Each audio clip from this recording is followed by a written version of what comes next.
एक ऐसा इंडिकेटर जिसको यूज करना तो काफी इजी है एंड साथ ही 2 मिनट में पता कर सकते हो कि मार्केट ओवरबॉट जोन में चल रहा है या फिर ओवरसोल्ड। साथ ही इस इंडिकेटर के साथ आप अपनी रिवर्सल एंट्री, ब्रेकआउट एंट्री, सारी चीजें बहुत आसानी से प्लान कर सकते हो। इसकी एक्यूरेसी बनती है 85%, लेकिन हम जब 1:2, 1:3 टारगेट्स लेते हैं तो इसमें काफी अच्छे रिजल्ट देखने को मिलते हैं। एंड ट्रस्ट मी, ये इंडिकेटर हर एक सक्सेसफुल ट्रेडर के फेवरेट इंडिकेटर्स में होता ही होता है। अब इस इंडिकेटर का नाम जानने से पहले, मैं हूँ सलोनी और आप देख रहे हो वन स्टेप ट्रेडिंग, जहाँ आपको मिलती है ट्रेडिंग की असली समझ, वो भी बिना कंफ्यूजन और बिना हाइप के। तो अगर आप भी जीरो से ट्रेडिंग सीखना चाहते हैं तो ये चैनल को सब्सक्राइब कर लेना, क्योंकि इसमें आपको ढेर सारी ऐसी नॉलेजेबल वीडियोस देखने को मिलेगी। अब इंडिकेटर का नाम जानने से पहले एक चीज और समझ लेते हैं कि ये एक्चुअली काम कैसे करता है। तो इसका काम है मार्केट की मोमेंटम को ट्रैक करना, यानी मार्केट की असली ताकत क्या है। अगर मार्केट बहुत तेजी से ऊपर जा रहा है तो ये इंडिकेटर हमें सिग्नल देता है कि अब मार्केट में कहीं न कहीं किसी लेवल से करेक्शन आने की पॉसिबिलिटी बन सकती है। और जब मार्केट पैनिक में बहुत तेजी से नीचे गिरता है तो वहां से भी एक रिवर्सल एंट्री हमें इंडिकेट करता है। And now I think overbought, oversold, reversal, ये सारी टर्म्स की मदद से आप लोगों ने गेस कर ही लिया होगा। यस, इसका नाम है RSI indicator, relative strength index. अब इस इंडिकेटर के बारे में तो 90% लोग जानते होंगे, लेकिन इसको smartly, effectively with price action कैसे ट्रेड करना है ये शायद आपको नहीं पता होगा। देखो, RSI का स्केल होता है 0 से 100 तक। तो अगर RSI 70 के ऊपर चल रहा है मतलब ये ओवरबॉट जोन में चल रहा है, यहाँ से कभी भी करेक्शन आके मार्केट नीचे आ सकता है। एंड सिमिलरली अगर RSI 30 के नीचे चल रहा है तो ये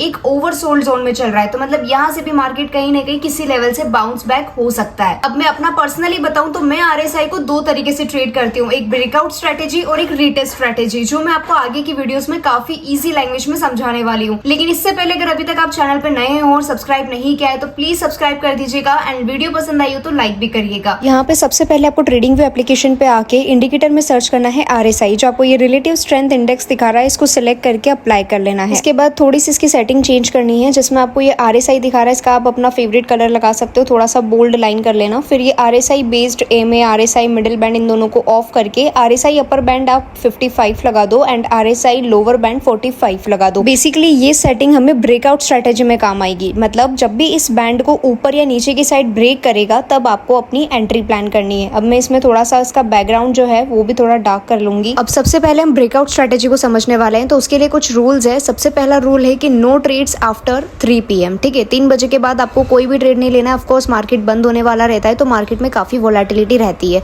उसके बाद सेकंड पॉइंट है, अपना SL जो रहेगा वो जस्ट हमारी एंट्री कैंडल के ऊपर या नीचे रहेगा। मतलब अगर आपने कॉल ऑप्शन में लिया है तो ऑफकोर्स नीचे रहेगा एंड पुट ऑप्शन में लिया है तो ऑफकोर्स ऊपर रहेगा। तो अपना स्टॉप लॉस एंट्री लेवल ही डिसाइड करेगा। फिर इसके बाद थर्ड पॉइंट आता है, जो टारगेट है वो हमें 1:2 लेके चलना है हमेशा। ठीक है, फिर इसकी जो एक्यूरेसी है वो हमारी 85% बन जाती है। अब जो कि ये ब्रेकआउट स्ट्रेटेजी है तो ऑफकोर्स सी बात है कि हमेशा हमें एंट्री उस साइड प्लान करनी है जिस साइड भी ये बैंड को ब्रेक करेगा। लेकिन एक रूल है, दैट इज हमेशा आपको 1 कॉल 1 पुट ऑप्शन लेके चलना है। मतलब अगर अभी आपने कॉल ऑप्शन का ट्रेड प्लान किया तो ऑफकोर्स सी बात है मार्केट बुलिश चल रहा है। अब जैसे ही प्राइस बैंड को नीचे ब्रेक करेगा तो ही आपको एंट्री बनानी है। ऐसा नहीं कि ऊपर ब्रेक करके रीटेस्ट लेके फिर से ऊपर जा रहा है तो आप कॉल ऑप्शन में ले रहे हो। कहने का मतलब है कि अभी जस्ट अगर आपने कॉल ऑप्शन लिया है तो अब आपको पुट ऑप्शन ही लेके चलना है। ठीक है, 1 कॉल 1 पुट ऑप्शन। अब जैसे यहाँ पर हम लाइव बैक टेस्ट करके देखें तो देखो यहाँ पे बैंड को ऊपर की साइड ब्रेक किया तो इस वाली कैंडल के अंदर हमारी एंट्री प्लान होगी। ठीक है, तो यहाँ पर हमारी एंट्री बनेगी। यहाँ हमने लॉन्ग पोजीशन डाली एंड SL मैंने बताया कि जो हमारे एंट्री कैंडल है, एंट्री कैंडल के थोड़ा सा नीचे। ठीक है, हमेशा मैंने बताया, हमें मेरी जो पहले वाली सीरीज है बेसिक टू एडवांस्ड कोर्स, उसमें भी मैंने बोला है कि स्टॉप लॉस हमेशा हमें बफर में लेके चलाना है। ठीक है, तो जो एंट्री कैंडल है उसके जस्ट नीचे नहीं लगाना है, थोड़ा सा बफर रखना है एंड फिर अपना स्टॉप लॉस प्लेस करना है। और टारगेट अपना 1:2 है, वो अचीव हो गया। फिर प्राइस बैंड को नीचे की साइड ब्रेक किया तो ही हमें एंट्री प्लान करनी है, क्योंकि ऑफकोर्स हमने एक कॉल साइड की तरफ एंट्री प्लान कर ली है तो नेक्स्ट हमें पुट साइड की ही लेके चलनी है। तो यहाँ पे क्या दिख रहा है कि पुट साइड में बैंड जब नीचे की साइड इस लेवल पे ब्रेक किया तो हमारा जो स्टॉप लॉस आएगा वो किसके ऊपर रहेगा, जो हमारा एंट्री लेवल है उसके थोड़ा सा ऊपर। ठीक है, विथ बफर। तो यहाँ पर हमारा स्टॉप लॉस प्लेस हो गया एंड 1:2 टारगेट भी अचीव हो गया। अब जो प्राइस है वो बिल्कुल बैंड के अंदर चल रहा है, किसी भी साइड ब्रेक नहीं किया है। अभी हमने किस साइड की बनाई थी, पुट साइड की, तो हमें पुट साइड की नहीं देखनी, अब हमें कॉल साइड तरफ देखना है। तो यहाँ पे आप देखोगे तो हल्का सा ब्रेकआउट हमें मिला है, बट ये कब बना है, 3 PM के बाद। एंड जैसा कि मैंने आपको फर्स्ट रूल में ही बताया कि नो ट्रेड्स आफ्टर 3 PM, तो उसको हम अवॉइड करेंगे। ठीक है, और मार्केट भी उस टाइम बंद हो गया था। अब यहाँ पे जैसे नीचे की साइड इसने ब्रेक किया, ठीक है, बैंड को कट करके नीचे की साइड ब्रेक किया, तो यहाँ पर हमारी एंट्री बनेगी बनेगी विथ वेरी स्मॉल एसएल, क्योंकि जैसा मैंने बताया एंट्री कैंडल जिस पे है उसी पे हमारा एसएल रहेगा थोड़ा सा बफर के साथ। तो जो हमारा 1:2 टारगेट है वो with in 2-3 candles he achieve हो जाता है, ठीक है। उसके बाद मार्केट कंप्लीटली साइडवेज बियरिश रहा। अब अभी हमारी जो ट्रेड बनी थी वो पुट साइड बनी थी, तो अब हमें कॉल साइड तरफ देखनी है, ठीक है। तो कॉल साइड की तरफ क्या दिख रहा है कि यहाँ पे बैंड को ऊपर की साइड कट किया तो हमारा फिर से एंट्री बनता है with very small SL. Entry candle के थोड़ा सा नीचे रखेंगे एंड यहाँ पे 1:2 अगेन हिट हो जाता है, ठीक है। तो इस तरीके से मैंने अभी 4 ट्रेड्स लिए और चारों ही ट्रेड्स पॉजिटिव गई है। खैर ऐसा नहीं है कि इसकी एक्यूरेसी 100% है, मैंने आपको पहले ही कह दिया है कि इसकी एक्यूरेसी जस्ट 85% अच्छी खासी निकल के आ जाती है। एंड इसमें हम 1:2 टारगेट रखते हैं तो काफी बढ़िया प्रॉफिट्स हमें यहाँ देखने को मिलता है। तो ये तो थी हमारी ब्रेकआउट स्ट्रेटेजी। अब हम बात कर लेते हैं रीटेस्ट स्ट्रेटेजी। तो रीटेस्ट स्ट्रेटेजी के अंदर भी कुछ रूल्स है। सबसे पहले तो वही नो ट्रेड आफ्टर 3 PM, फिर उसके बाद एसएल विल बी अबो और बिलो एंट्री कैंडल, फिर टारगेट हमेशा हमें 1:2 लेके चलना है। एक्यूरेसी इसकी भी 85% है और हमेशा हमें जो एंट्री है वो किस पे प्लान करनी है, रीटेस्टिंग बैंड।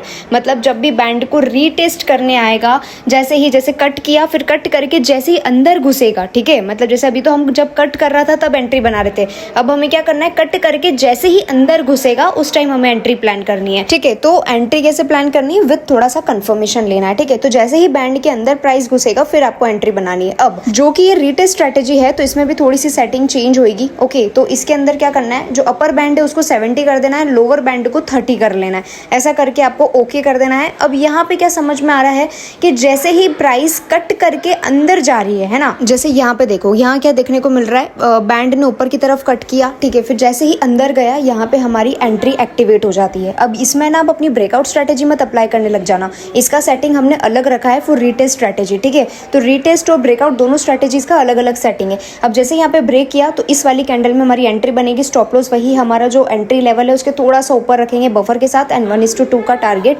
अचीव करेंगे। इसके बाद नेक्स्ट जो कि यहाँ पे हमारी ऑलरेडी पुट साइड एंट्री हो गई है, तो अब हम यहाँ पे कॉल साइड की तरफ प्लान करेंगे। कैसे कि जैसे ही यहाँ पे इसने बैंड को नीचे की तरफ कट करके हल्का सा अंदर गया, जैसे ही अंदर गया हमारी यहाँ पे कॉल साइड की तरफ एंट्री एक्टिवेट हो जाएगी। तो इस कैंडल के अंदर हमारी एंट्री बनेगी एंड स्टॉप लॉस हमारा जस्ट इस एंट्री कैंडल के हल्का सा नीचे रहेगा बफर के साथ एंड जो टारगेट रहेगा वो हमारा 1:2 रखेंगे। अदरवाइज यहाँ पे जब भी मार्केट क्लोज हो जाएगा वहां तक हम इसको रख लेंगे, ठीक है। क्योंकि ऑफकोर्स नेक्स्ट डे तो कैरी करना ही नहीं है, BTST वगैरह नहीं करना है, तो हम यहाँ पे जो भी हमारा मार्केट के अंदर तक 1:1 मिला है वो हम लेके निकल जाएंगे। उसके बाद यहाँ पे फिर से हमें कॉल साइड एंट्री मिलती है। यहाँ पे क्या मिला है कि मार्केट ने इसको नीचे की तरफ कट किया बैंड को एंड फिर से हल्का सा ऊपर जाने की कोशिश किया, ठीक है। तो यहाँ पे हमारी कॉल साइड की एंट्री एक्टिवेट होती है जिसमें हमारा टारगेट 1:2 रहेगा, बट अनफॉर्चुनेटली यहाँ पे टारगेट हिट नहीं हुआ और स्टॉप लॉस चला गया, ठीक है। उसके बाद तो प्राइस पूरा बैंड के अंदर ही चल रहा है। अब देखो ब्रेकआउट स्ट्रेटेजी में हम लोगों ने 1 कॉल 1 पुट ऑप्शन ट्रेड किया था, लेकिन रीटेस्ट स्ट्रेटेजी में ऐसा कोई सिनेरियो नहीं है। जैसे ही आपको यहाँ पे बैंड अंदर घुसता हुआ दिखे आपको एंट्री प्लान करनी है। अब थोड़ा अपन आगे का डेटा चल के देखते हैं। नेक्स्ट यहाँ पे क्या देखने को मिल रहा है, जो प्राइस है उसने बैंड को ऑलरेडी कट कर लिया था, फिर ऊपर की तरफ एकदम से गया है, ठीक है। ऊपर की तरफ गया तो हम यहाँ पर एक एंट्री बना सकते हैं, ठीक है। कॉल साइड तरफ एंट्री बनेगी, स्टॉप लॉस हमारा वही एज यूजुअल एंट्री कैंडल के हल्का सा नीचे रहेगा एंड टारगेट 1:2। तो जब टारगेट मिल रहे हैं तो काफी बड़े बड़े टारगेट्स मिल रहे हैं। अगर स्टॉप लॉस चला जाता है तो काफी मिनिमल स्टॉप लॉस आपका यहाँ पे जाएगा। इसके बाद आप देखो यहाँ पे हल्का सा हमें ट्रैप मिला है। ये देखो इसमें क्या मिल रहा है कि जैसे ये लॉन्ग पोजीशन यहाँ पर बनाई, ठीक है। अब मैंने आपको जो कि बोला था रीटेस्ट स्ट्रेटेजी में मैंने साफ अक्षरों में लास्ट पॉइंट में लिखा है कि हमें थोड़ा सा कंफर्मेशन लेके चलना है। खैर यहाँ कंफर्मेशन नहीं मिला, ठीक है।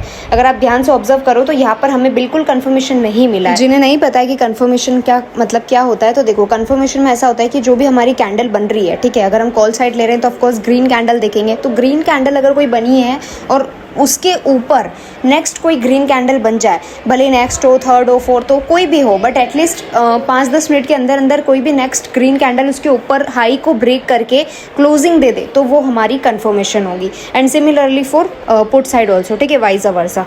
तो इस तरीके से हमें कंफर्मेशन का वेट करना है, मेनली प्राइस को सस्टेन होने देना है, दैट्स इट। तो वो चीज़ वहाँ पर नहीं हुई थी, कंटिन्यूस डाउन ट्रेंड था एंड कोई कंफर्मेशन भी नहीं मिला था, तो इसलिए हम एंट्री अवॉइड कर भी सकते हो। और चलो ले भी लिया तो भी बहुत ही मिनिमल एसएल वहाँ पे चला जाता है। तो इस तरीके से हमने रीटेस्ट स्ट्रेटेजी के अंदर 1 2 3 4 5 ट्रेड्स बनाई, जिसके अंदर हमारे ऑलमोस्ट एक एसएल हिट हुआ। ये वाले में तो कंफर्मेशन आई ही नहीं थी, तो इसको तो हम अवॉइड भी कर सकते हैं। तो मेनली हमारे 3 ट्रेड्स अच्छे गए हैं एंड एक में एसएल गया है, एक में हमारी एंट्री नहीं बनती। और ऐसे करके आप आगे का डेटा भी बैक टेस्ट कर सकते हो, ठीक है। काफ़ी अच्छा, ये मैंने 1 हफ्ते के आसपास का बैक टेस्ट किया है। आप आगे जाके भी और अच्छे से डेटा को चेक कर सकते हो। तो देखो हम एक बार फिर से रीटेस्ट स्ट्रेटेजी को समराइज करें तो यहाँ पे क्या देखने को मिल रहा है, जैसे ही यहाँ पे बैंड को प्राइस प्राइस कट करता है। जैसे ही प्राइस बैंड को कट करता है और फिर ऊपर जाता है, ठीक है, अंदर जाता है बैंड के, वहां पर हमारी एंट्री बनेगी। जैसे ये सब तो क्या है, ब्रेकआउट, लेकिन इसके अंदर घुस गया तो रीटेस्ट, ठीक है।